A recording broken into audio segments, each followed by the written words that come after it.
Se você for encontrando o texto, você coloca de pé no seu lugar.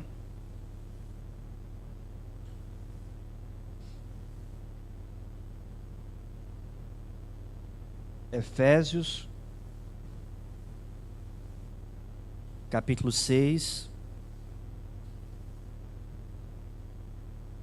Irei ler a partir do versículo 11.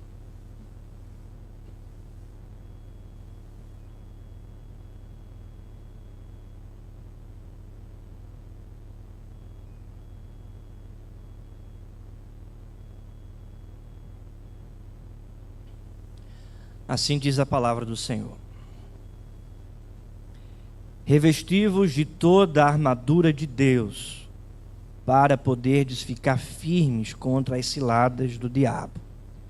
Porque a nossa luta não é contra o sangue e a carne, e sim contra os principados e potestades, contra os dominadores deste mundo tenebroso, contra as forças espirituais do mal nas regiões celestes.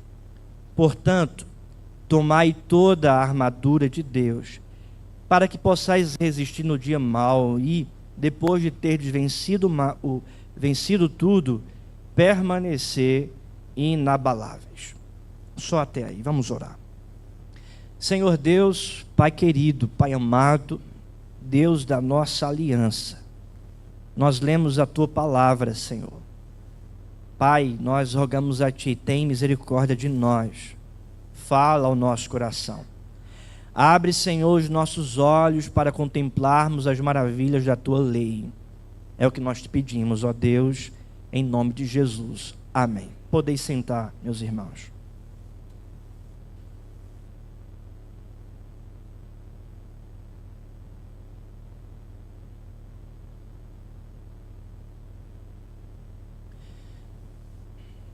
Quando Deus começa a abençoar, Satanás começa a atacar. Foi o que disse o pastor John MacArthur. Quando Deus começa a abençoar, Satanás começa a atacar. E de fato nós percebemos isso no próprio ministério do apóstolo Paulo, quando ele esteve na cidade de Éfeso, registrado pelo evangelista Lucas em Atos capítulo de número 19. Quando Paulo foi para Éfeso, imediatamente ele começou a pregar a palavra de Deus, a anunciar o evangelho da graça de Deus. Alguns discípulos de João Batista creram no Senhor, receberam o Espírito Santo, foram então convertidos pela obra do Senhor através da pregação do apóstolo Paulo. Paulo, em Éfeso, foi tremendamente usado por Deus. Ele pregou numa sinagoga judaica por algum tempo. Depois ele pregou na escola de Tirano.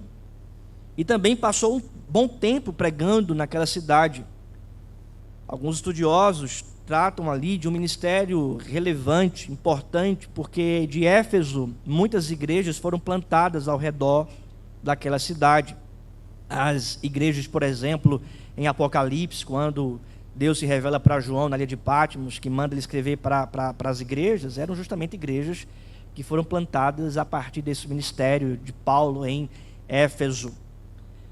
O que me chama a atenção também é que a grande pregação de Paulo em Éfeso mudou a vida de muita gente, porque muitos ali naquela cidade passaram a queimar os seus livros de ocultismo, de magias, na praça pública, rompendo assim com o paganismo, com o ocultismo e crendo no Senhor Jesus. Tanto é que Lucas afirma que a palavra do Senhor crescia e prevalecia na cidade de Éfeso.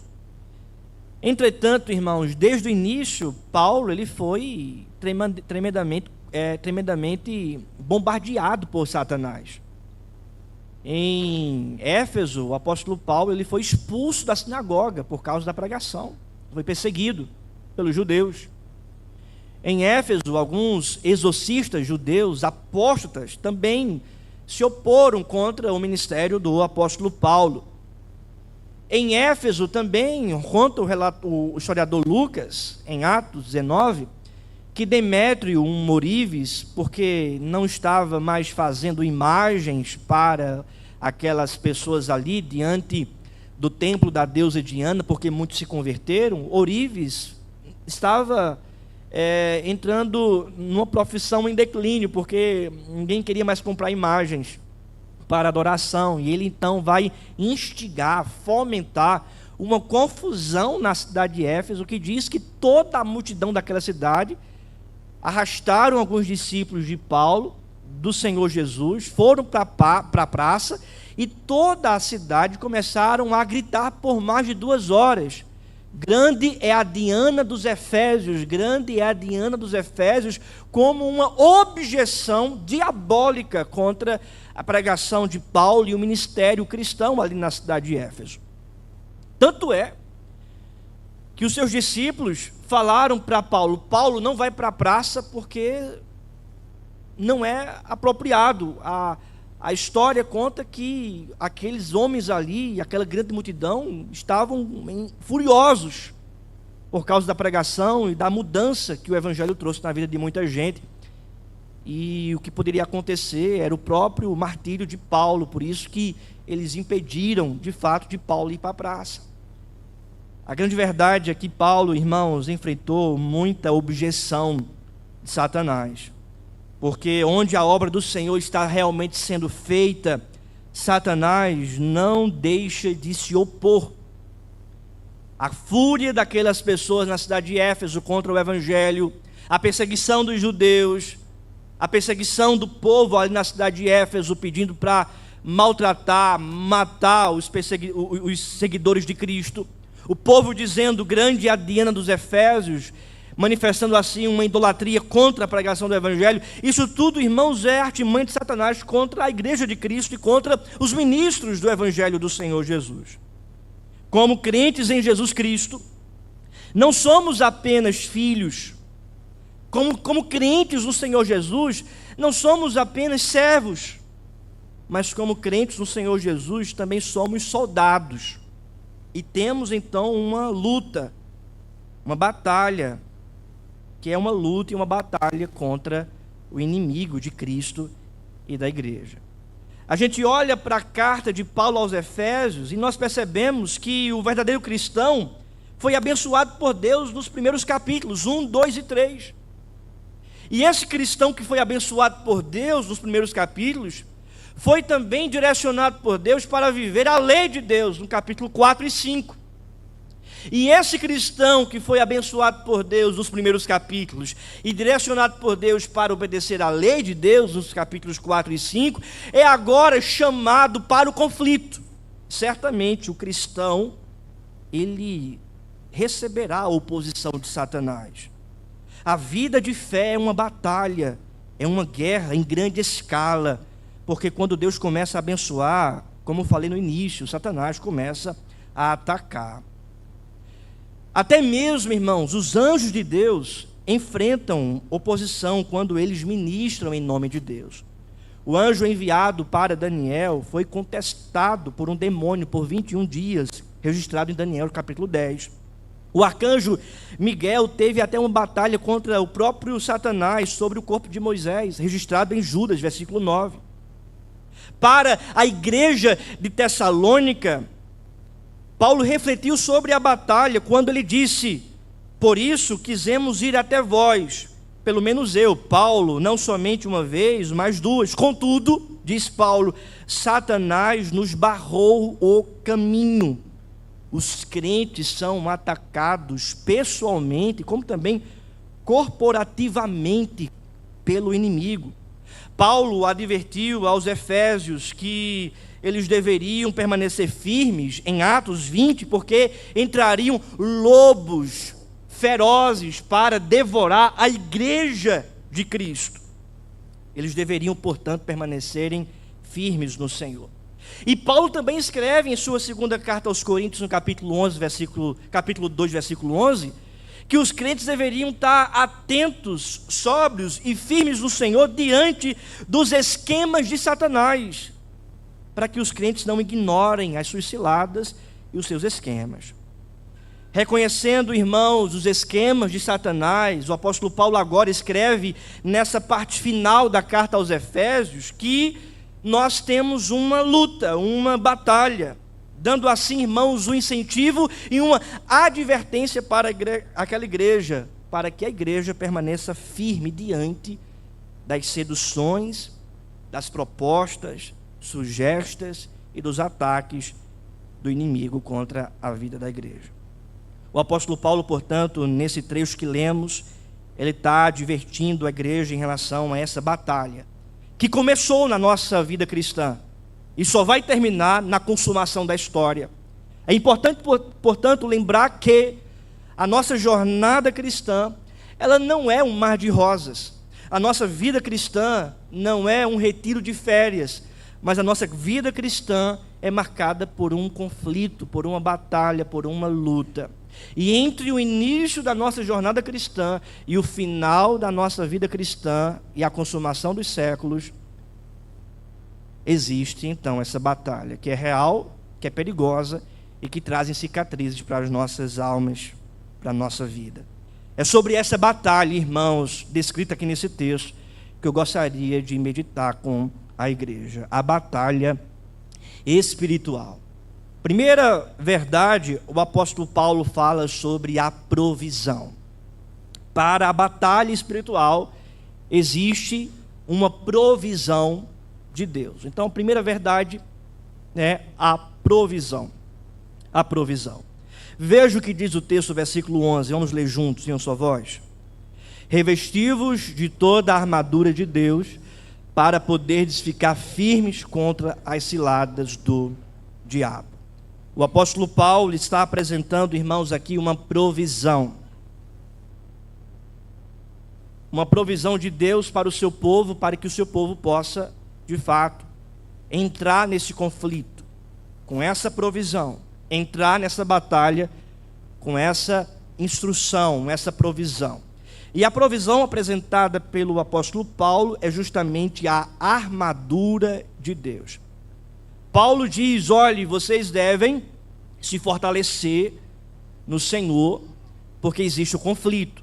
Versículo 10, sede fortalecidos no Senhor e na força do seu poder, ou seja, se preparem, estejam preparados, porque o conflito existe, o inimigo é real, é o inimigo de Cristo e da sua igreja. O mundo jaz do maligno, é como um leão que ruge, que quer devorar o seu povo, a sua igreja. Ele fará de tudo para acabar com a igreja, para acabar com a minha vida, com a sua vida. E então o apóstolo Paulo diz que vocês devem se fortalecer. E então Paulo apresenta uma provisão para essa batalha. E qual é a provisão? Paulo diz: revesti-vos de toda a armadura de Deus, a fim de aproveitar força e poder, a fim de aproveitar todo o poder de Deus para a vida do cristão. O apóstolo Paulo diz que os cristãos devem se vestir. Essa vestimenta, irmãos, que dá a ideia de uma vestimenta permanente. Vistam-se, literalmente. Na tradução NAA, o termo é vistam-se. Carrega, portanto, essa palavra a ideia de uma vestimenta que é colocada de uma só vez. Uma vestimenta permanente. Não é o uniforme de um jogador que quando vai jogar uma bola, um futebol, coloca e depois do jogo tira o uniforme. E quando joga novamente coloca aquele uniforme e depois tira. Não é esse tipo de uniforme, esse tipo de vestimenta. Mas é uma vestimenta que é colocada sobre o cristão uma só vez, uma única vez. Essa é a ideia do texto grego, da ideia de uma vestimenta permanente. Ou seja, uma vestimenta que vai, de fato, nos preparar a provisão de Deus para nós, para então vencermos esse conflito. Essa vestimenta é descrita por Paulo como a armadura de Deus. A armadura de Deus é o que está descrito aí no versículo 11. O profeta Isaías também vai tratar sobre esse termo. Ele falando do Messias, ele diz que o Messias veste a armadura de Deus. o capacete da salvação. Então é uma linguagem do Antigo Testamento. Mas se a gente for pensar, que armadura é esta? Que vestimenta é essa? Algumas pessoas vão afirmar, Paulo está pensando em um soldado romano, porque ele está preso, ele está vendo um soldado, então ele olha para o soldado, e ele então, a partir do soldado, trata acerca da armadura de Deus. Entretanto, não é isso que Paulo então explica. Ele não está pensando simplesmente na armadura de um soldado romano. Quando a gente olha para esse texto, a palavra vestimenta ou revestivos, ela é primeiramente falada no capítulo anterior. Se você voltar a sua Bíblia aí no capítulo de número 4, ou melhor, capítulo 4, versículo 24, ele vai dizer: e vos revistais do novo homem, criado segundo Deus. No versículo 22, ele afirma: despojeis do velho homem. Mas no versículo 24, ele afirma: revistais. É literalmente, irmãos, essa ideia de se despir, se despojar e se vestir. Vestir uma armadura. Que armadura é essa? Que provisão é essa de Deus para então lutarmos, para então vencermos os nossos conflitos, para então travarmos e vencermos as batalhas da nossa vida? Que armadura é essa? Que vestimenta é essa? A primeira vestimenta, irmãos, apresentada na Bíblia, está lá descrita em Gênesis capítulo 2. Eu convido você então a deixar a sua Bíblia marcada em Efésios, mas abra no primeiro livro da Bíblia, em Gênesis capítulo 2, e você vai perceber, ou melhor, Gênesis capítulo 3, diz a palavra, versículo 7, Gênesis 3, versículo 7, abriram-se então os olhos de ambos, e percebendo que estavam nus, coseram folhas de figueira, e fizeram cintas para si. Após a queda do homem, após a desobediência de Adão e Eva, eles se envergonham com o pecado, se envergonham porque estão nus, despidos, então fazem uma roupa inapropriada. Deus então vem dar a sentença para Adão, para Eva, para a serpente, e logo em seguida a graça de Deus se manifesta fazendo vestimentas apropriadas para Adão e Eva. Veja o que diz o versículo 21, vamos ler juntos? Fez o Senhor Deus vestimenta de peles para Adão e sua mulher e os vestiu. Gênesis 3, versículo 21, vamos ler juntos, toda a igreja? Fez o Senhor Deus vestimenta de peles para Adão e sua mulher e os vestiu. Deus manifestando a provisão para Adão, para Eva. Deus então mata um animal e da pele desse animal cobre a nudez de Adão, cobre a nudez de Eva, cobre aquilo que para eles era vergonha. Nós estamos aqui, irmãos, diante de um texto que já trata tipologicamente acerca do cordeiro ou do animal que é imolado para cobrir o pecado, como provisão de Deus para cobrir a vergonha do homem e da mulher. Não são folhas, não são figueiras, mas aqui é pele de um animal. Um animal foi morto para cobrir a vergonha de Adão e de Eva. Quando a gente pensa então sobre vestimentas, nós não podemos apenas pensar do ponto de vista cultural de Roma daquela época, mas precisamos pensar a partir da própria revelação. A Escritura interpreta a própria Escritura. E o profeta Isaías lança luz sobre esse assunto, e convido você então a abrir a sua Bíblia no livro do profeta Isaías, capítulo 61. O profeta Isaías, no capítulo 61, ele apresenta uma profecia acerca do próprio Senhor Jesus. No versículo 1, ele diz: o Espírito do Senhor Deus está sobre mim, porque o Senhor me ungiu para pregar boas novas aos quebrantados, enviou-me a curar os quebrantados de coração, a proclamar libertação aos cativos, e a pôr em liberdade os algemados. Isaías 61:1, que é uma profecia messiânica. O próprio Senhor Jesus Cristo, em Lucas capítulo 4, abre esse texto, lê esse texto e diz: hoje se cumpriu, porque o Espírito do Senhor está sobre mim. Ou seja, é uma referência ao próprio Cristo, que veio libertar os cativos, que veio curar os enfermos, que veio trazer uma palavra de libertação. Entretanto, no próprio texto messiânico de Isaías 61, o texto fala sobre vestes de salvação. Versículo 10, veja o que diz, vamos ler juntos? Regozijar-me-ei muito no Senhor, a minha alma se alegra no meu Deus, porque me cobriu de vestes de salvação e me envolveu com um manto de justiça, como noivo que se adorna de turbante, como noiva que se enfeita com as suas joias. Ou seja, ele me cobriu com vestes de salvação, ele me envolveu com um manto de justiça. A veste cobriu Adão e Eva da sua vergonha, do seu pecado.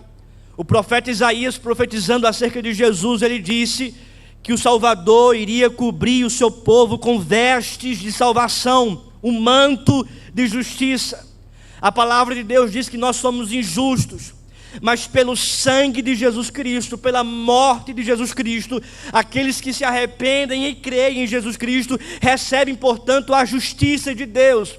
Aqueles que creem são justificados por meio da fé, recebendo, portanto, as vestes de salvação, o manto de justiça. Essa salvação e essa justiça não fundamentada na sua própria capacidade, nem na sua própria força, mas na armadura de Deus, nessa vestimenta que vem da parte de Deus para o seu povo.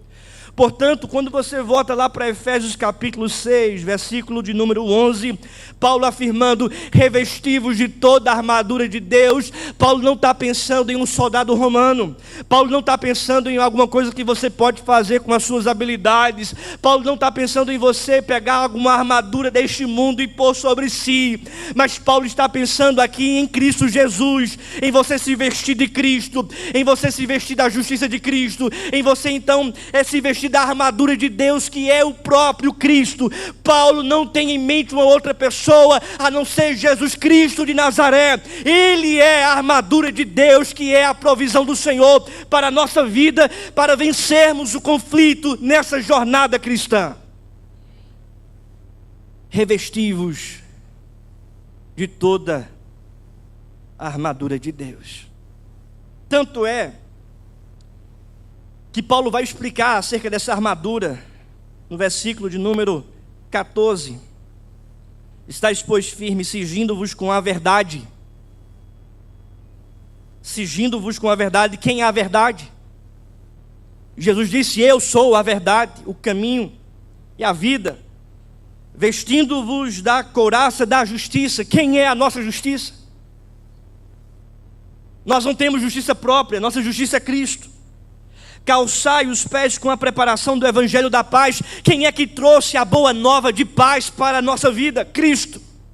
Eis que trago boas novas de grande alegria. Cristo Jesus vindo até nós. Embraçando sempre o escudo da fé. A fé em quem? A fé em nós mesmos? A fé na fé? A fé em determinismo? Não, é a fé em Cristo, na palavra de Cristo, na obra de Cristo. Com o qual podereis apagar todos os dados inflamados do maligno, porque o maligno vem contra nós com acusações, o maligno vem contra nós com difamações, o maligno quer nos condenar, nos destruir, mas quando a gente pela fé crê em Jesus Cristo, Cristo se torna a nossa armadura, Ele se torna o nosso representante, Ele é o nosso líder, o nosso guerreiro, o vencedor que já venceu por nós. Tanto que o apóstolo Paulo disse: nenhuma condenação há para aqueles que estão em Cristo. É a fé em Cristo. Versículo 17: tomai também o capacete da salvação. Irmãos, quem é que traz salvação para a nossa mente?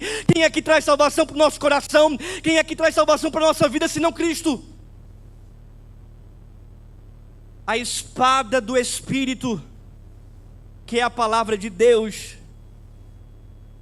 Paulo disse: habite o Espírito de Cristo ricamente em vosso coração, que é a palavra de Deus, irmãos. Deus disse: haja luz, e houve luz. A palavra de Deus deu criação a todas as coisas, e João afirmou no Evangelho, no capítulo 1, que o verbo estava com Deus, e o verbo era Deus, e todas as coisas foram feitas por intermédio do verbo, a palavra de Deus, e o verbo se encarnou, e veio até nós, cheio de graça e verdade, e vimos a glória do unigênito do Pai. É Cristo, é Cristo, nada mais que Cristo, a provisão de Deus, para a nossa luta, para o conflito, para a batalha espiritual, se chama Jesus Cristo de Nazaré, a armadura de Deus sobre a nossa vida. Então, querido, não caia nos falsos profetas que você tem que marcar território, que você tem que fazer joguetes, mandingas, sincretismo religioso, que você tem que fazer oferendas a outros deuses, que você tem que fazer barganha com Deus, toma lá da cá, que você tem que fazer certos rituais religiosos para você ser vitorioso. Não creia nas palavras falsas de mercenários dos nossos dias, que diz que você tem que comprar uma rosa ungida, uma água benta, que diz que você tem que passar pelo manto, e criam lá um manto para você passar por debaixo para ser exorcizado.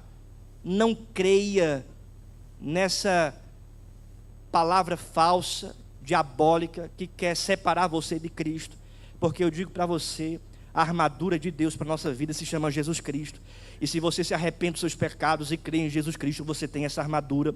Se você se apropria de Cristo, você tem essa armadura. Se você ora para Cristo habitar ricamente no seu coração, você tem essa armadura.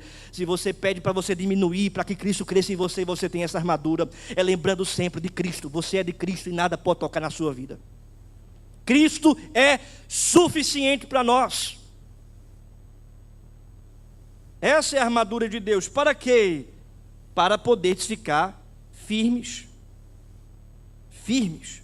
Manter-se firme contra as ciladas do diabo. A palavra aqui, irmãos, firme, ela era usada no sentido militar para um soldado permanecer fixado no chão diante de um ataque. Não sai daí. O ataque vai chegar, mas permaneça firme, não saia. Paulo diz: recebam de Cristo, da armadura de Deus, para que vocês se mantenham firmes diante dos ataques. Você só vai permanecer firme, querido, se você tiver com essa provisão, que é o próprio Senhor Jesus Cristo.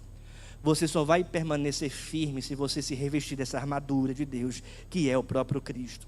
Você só vai permanecer firme diante das ciladas do diabo se você se apropriar da pessoa de Cristo, da obra de Cristo, da palavra de Cristo, porque somente Cristo pode permanecer, pode deixar você firme, fazer de você um homem, uma mulher, servos e servas de Deus, firmes nele e na caminhada com ele. Primeiro é a provisão. Segundo, Paulo fala sobre o inimigo. Paulo fala sobre o inimigo. Porque essa batalha, Deus manda a provisão, mas também Deus fala sobre o nosso inimigo. O texto termina no versículo 11 dizendo: para poderes ficar firmes contra as ciladas do diabo. O inimigo contra o qual precisamos de força e armadura de Deus é Satanás, o diabo, porque ele é o inimigo de Deus, ele também é o inimigo da igreja, ele também é o nosso inimigo, e ele só pode atacar a Deus atacando a igreja, ele só pode atingir a cabeça procurando atingir o seu corpo, que é a igreja. Podemos, portanto, ter a certeza, irmãos, de que ele vai nos procurar e atacar-nos com seus esquemas, porque o texto diz: contra as ciladas do diabo, ou literalmente contra os esquemas do diabo. A Bíblia é clara sobre a existência real e pessoal de Satanás. Ele já foi o anjo-chefe o querubim ungido, a estrela da manhã, que brilhava com todas as joias das belezas criadas por Deus, até que ele se rebelou contra o seu Criador e tentou usurpar o poder e a glória de Deus. Isaías fala sobre isso, o profeta Ezequiel também trata sobre isso. Ele aparece pela primeira vez na Escritura sob a forma de uma serpente, tentando Adão e Eva. Jesus não somente falou sobre Satanás, como dialogou com ele no deserto, em Mateus capítulo 4. Paulo, Pedro, Tiago, João, o escritor aos Hebreus, todos falam dele como um ser pessoal, que vai perverter, seduzir o mundo, que quer trazer dificuldade para os servos de Deus, que aparece como um anjo de luz, mas na verdade é um destruidor. Ele lutou contra o arcanjo Miguel, ele trouxe pecado ao mundo, e o mundo jaz no seu poder, o mundo jaz no maligno. A Bíblia refere-se ao diabo por nomes pessoais e descrições como querubim ungido, governante dos demônios, o príncipe deste mundo, o Deus deste mundo, o príncipe da potestade do ar ou do poder do ar, e muitos outros nomes. Ele é identificado também como o grande dragão, o leão que ruge, o vil, o tentador, o acusador, o espírito que atua nos filhos da desobediência. 52 vezes ele é chamado de Satanás, que significa adversário, e 35 vezes de diabo, que significa caluniador. Ele é um arcanjo caído, e seus anjos caídos tornaram-se demônios, e tentam corromper a humanidade. Uma evidência clara dessa corrupção causada por Satanás e seus demônios é quando, por exemplo, o povo de Deus sai do Egito, liberto pelo próprio Deus, e imediatamente, várias vezes, eles são tentados a adorarem a falsos ídolos, a criarem imagens e adorarem a deuses idôneos, ou melhor, deuses pagãos, deuses criados pelas mãos humanas, instigados e fomentados pelo espírito maligno. Em nossos dias, irmãos, nós percebemos também que há uma atuação de Satanás nesse mundo, tentando subverter a verdade do Evangelho, tentando colocar a igreja como um órgão, uma comunidade de pessoas contrárias àquilo que é bom nesse mundo. Tenta seduzir, tenta destruir. O diabo não vem como algo ruim, mas vem como algo bom, para querer mudar, para querer seduzir, para querer enganar. Então você tem nos nossos dias, irmãos, o mundo é completamente indo contrário à vontade de Deus.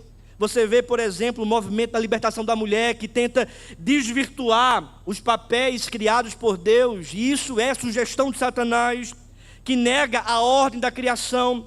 Você tem, irmãos, famílias inteiras que são totalmente destruídas pelo diabo, mudando completamente o padrão de Deus, a sexualidade, a homossexualidade em nossos dias, como se fosse algo bom, louvável, para as coisas que são condenadas pelo próprio Deus. O inimigo tentando enganar o mundo, tentando subverter a igreja, tentando destruir você e arrancar você do povo de Deus. Todas essas coisas são manifestações das ciladas do diabo, que quer destruir a sua vida, afastar você da igreja e do povo de Deus. Ciladas do diabo que são colocadas em alguns momentos na sua mente, que tenta penetrar o seu coração, para você achar que o pecado é normal, para você achar que as coisas, os valores do mundo não tem nada a ver, não tem problema. E vai afastando você da igreja, vai afastando você da caminhada cristã, a ponto de você apostatar da sua fé, abandonar a sua fé. Ele vem para de fato querer destruir a sua vida, colocando na sua mente que você é autossuficiente, colocando na sua mente a busca por autossatisfação, colocando na sua mente e no seu coração o pecado que atrai os seus olhos, que arrebata a sua alma, que tenta destruir a sua vida. E ele usará de todas as armas para separar você dessa armadura, para separar você dessa provisão, para separar você de Cristo. Ele fará de tudo para que você não venha para a igreja, para que você não adore, para que você não escute o evangelho, para que você não fale com Deus, para que você não seja instruído pela palavra. Ele fará de tudo para atrapalhar o seu convívio com Deus, a sua comunhão com a igreja, a sua vinda para o culto. Ele fará de tudo para afastar você dos caminhos do Senhor. É um inimigo invisível, maligno, astuto, persistente, numeroso, oportunista. Eis aí o nosso inimigo. Ele fala da provisão, ele também fala do inimigo. Não ache, querido, não ache que a vida cristã é um mar de rosas, que está tudo bem, que não tem problema você faltar ao culto, ter certos pecados, andar de mãos dadas com o mundo. Porque se você pensa assim, certamente Satanás já está entrando na sua mente. E o propósito dele é destruir a sua vida e separar você da eternidade. Tanto é que Paulo vai afirmar que nós devemos ser vigilantes. Sermos vigilantes e permanecer firmes. Em seguida, Paulo fala sobre o conflito, literalmente. O conflito está registrado no versículo 12. Veja o que diz a palavra. Porque a nossa luta não é contra o sangue e a carne, e sim contra os principados e potestades, contra os dominadores deste mundo tenebroso, contra as forças espirituais do mal nas regiões celestes. Paulo está afirmando que existe uma luta invisível que está sendo travada e que a gente deve atentar para isso, porque tem muita gente achando que está bem, que a vida está muito boa,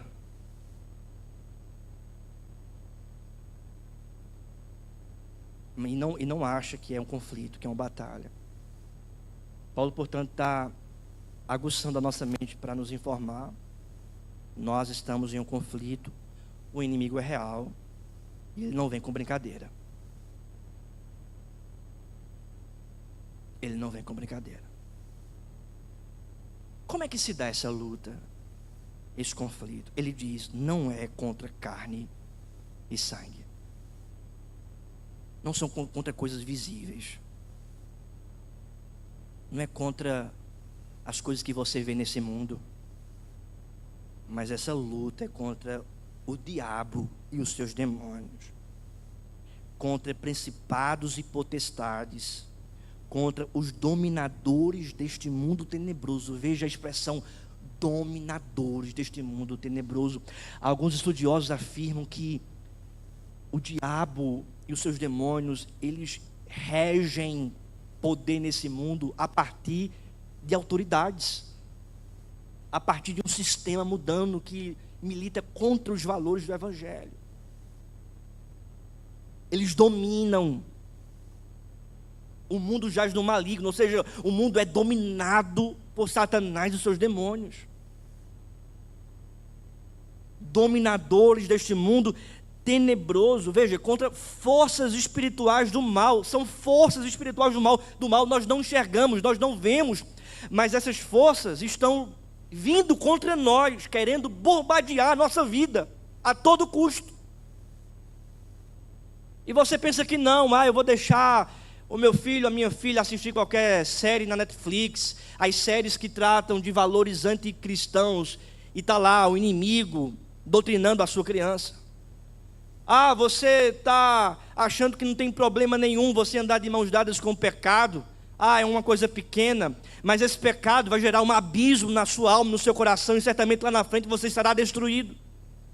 Você acha que é normal viver passando a perna em outras pessoas, querendo receber lucro e mais lucro em detrimento da fidelidade, da honestidade? Lá na frente Deus vai pedir conta, e mais que isso, sua corda vai ser um instrumento da sua própria destruição. Você vai se enforcar com a sua própria corda, porque o diabo está apresentando essas tentações e você está andando nelas. Não tem problema ter uma relação sexual fora do casamento, todo mundo faz aí fora, todo mundo vive isso é natural. Nos jovens, relacionamento sexual antes do casamento, isso é natural. O diabo está querendo destruir a sua vida e você achando que é normal. Não tem problema, o marido e a esposa separados, isso não tem problema. E Paulo diz, o marido não se aparta da mulher, nem a mulher do marido, a não ser por causa de oração e por pouco tempo, porque diz a palavra, para não dar lugar ao diabo, porque o diabo pode destruir um casamento. E você acha que é normal? Vamos faltar o culto no dia do Senhor. É a santa convocação. Deus convoca o seu povo para no domingo adorar. Não tem problema a gente faltar o culto. Vamos assistir um filme, vamos fazer outra coisa. Meu querido irmão, a conta vai chegar. Seja na sua vida espiritual, no seu coração, na sua família, no seu casamento, nos seus filhos, no seu trabalho, mas a conta chega. Porque o diabo não está para brincadeira, ele quer destruir a nossa vida. É por isso que Paulo está dizendo, entendam, o conflito não é contra carne, não é contra sangue, mas existe um maligno, um inimigo, que tem tentado nos roubar da presença de Deus. Você tem então a provisão, você tem o inimigo, essa batalha, você tem o próprio conflito. E por fim, irmãos, você tem a vitória. Veja o que diz o texto, versículo 3, vamos ler juntos. Portanto, tomai toda a armadura de Deus, para que possais resistir no dia mau, e depois de terdes vencido tudo, permanecer inabaláveis.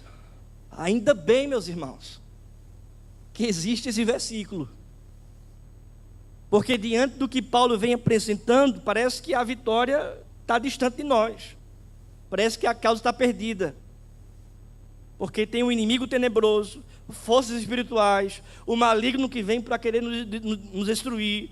Nós somos pequenos demais diante dessa batalha, mas aí vem o apóstolo Paulo e diz, tomai toda a armadura de Deus, para que possais resistir no dia mau, e depois de ter vencido tudo, permanecer inabaláveis. Paulo não está tratando aqui de possibilidade, Paulo está falando de promessa. Vocês vão vencer tudo, firmados na armadura de Deus, tomados da armadura de Deus, cheios de Cristo, vocês já são mais que vencedores. Paulo, portanto, está apresentando, meu querido irmão, a vitória contra Satanás e seus demônios nesse conflito, na nossa jornada cristã. O inimigo vem para querer nos destruir, o inimigo vem para querer nos arrebatar das mãos do Senhor, mas diz a palavra, tomai a armadura de Deus, se vistam de Jesus Cristo, porque vocês vão permanecer firmes nos dias maus, e também vocês vão vencer tudo, e vão permanecer inabaláveis. Inabaláveis. Todos os dias, irmãos, nós precisamos olhar para Cristo. O apóstolo Pedro diz isso, sede sóbrios e vigilantes. O diabo, vosso adversário, anda em derredor, como um leão que ruge, procurando alguém para devorar. Resisti-lhe firme na fé, certos de que sofrimentos iguais aos vossos estão se cumprindo na vossa irmandade espalhada pelo mundo. Ora, o Deus de toda graça, que em Cristo vos chamou à sua eterna glória, depois de terdes sofrido por um pouco, Ele mesmo há de vos aperfeiçoar, firmar, fortificar e fundamentar. A Ele seja o domínio pelos séculos dos séculos. Amém. Paulo, portanto, está pegando esse conceito. Deus nos fortalece, sede fortes no Senhor. Ele chega com a provisão. Vamos revestirmos dessa armadura de Deus. Vamos vestir dessa armadura que se chama Cristo. Para quê? Para permanecermos firmes no dia mau, para resistir o diabo e as suas sugestões, para estarmos, irmãos, de fato firmes, inabaláveis e vencer tudo até o dia da volta do Senhor Jesus. Essa vitória é uma garantia, é uma segurança para aqueles que estão em Cristo, para aqueles que se vestiram de Cristo. Essa vitória, ela já foi conquistada, inaugurada por Jesus no Calvário, porque diz a palavra que Jesus Cristo triunfou sobre principados e potestades. Ele já garantiu essa vitória. Entretanto, ainda não na consumação, porque o mundo ainda jaz no maligno, mas haverá um dia, querido, em que Cristo voltará, e pela sua própria boca, Ele vai condenar o anticristo, o diabo e os seus demônios ao inferno, e vai então, de uma forma completamente plena, nos libertar, nos salvar de todas as tentações desse mundo, de todas as artimanhas de Satanás, de todos os esquemas desse mundo, para estarmos eternamente com Ele na glória, depois de vencer tudo, permanecermos inabaláveis. Inabaláveis. A vitória, ela não depende da nossa capacidade, mas ela depende de Cristo. Entretanto, por outro lado, precisamos estar alertas e vigilantes, porque não estamos no mar de rosas, não estamos no retiro de férias, estamos em um conflito. Vigilantes para não dar brecha para o diabo. E vigilantes com essa armadura de Deus que se chama Jesus Cristo, para permanecermos firmes, irmãos, e vencer tudo, e permanecer, então, inabaláveis. 3 considerações finais. Primeira, nossas armas não são carnais, mas espirituais. A oração, a leitura da palavra, a meditação no Senhor, o culto, a comunhão, o encorajamento mútuo, a ceia do Senhor, o batismo, a profissão de fé. Nossas armas não são carnais, mas espirituais.